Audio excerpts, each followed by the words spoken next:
Hamas militants said they launched 130 rockets toward the Israeli city of Tel Aviv Tuesday evening to retaliate for an Israeli airstrike that destroyed a 12-story building in Gaza City in the Palestinian territories. The nighttime rocket attacks are viewed as a major escalation of an already volatile situation. At least 28 Palestinians, including 9 children, have been killed in Israeli airstrikes on Gaza since Monday, and at least 122 others have been wounded.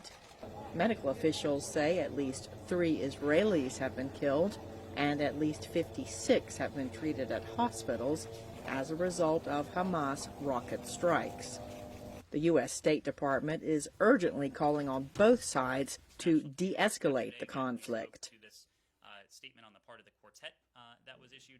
We are deeply concerned about the escalation between Israel and those launching rockets from Gaza, and we call for restraint and for calm. Israel has the right to defend itself and to respond to rocket attacks. The Palestinian people also have the right to safety and security, just as Israelis do.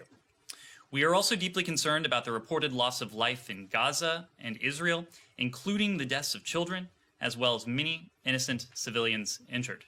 Similarly, in Jerusalem, asked about criticism by some that the U.S. has failed to show leadership as attacks escalate, State Department spokesperson Ned Price had this to say. We call on all sides. Well, I would respond to that criticism, Matt, by noting that the United States is doing what we can, knowing that we don't, our ability in certain situations is going to be, in some cases, limited. But we are speaking to our partners. With disturbing images of both Palestinians and Israelis running for their lives, experts say leadership and diplomacy have vital roles to play.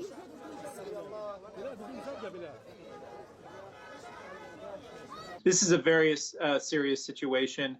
It demonstrates that there's a leadership vacuum in the region that's being exploited by extremist actors. Anytime anyone is using violence and launching missiles in a haphazard way, as we're seeing right now with missiles that could hit anyone, Israelis or Palestinians, it demonstrates that things have gotten far out of control, and that I think this is an opportunity for the United States to lean in with diplomacy to try to de-escalate tensions. Another expert told VOA the U.S. must engage with its ally, Israel. The United States is probably in the best position to be engaging Israel around this issue.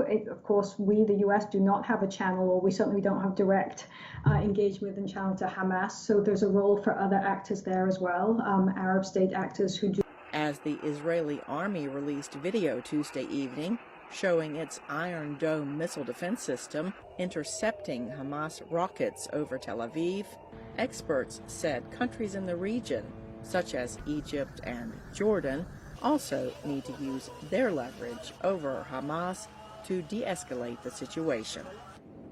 Cindy Sain, VOA News.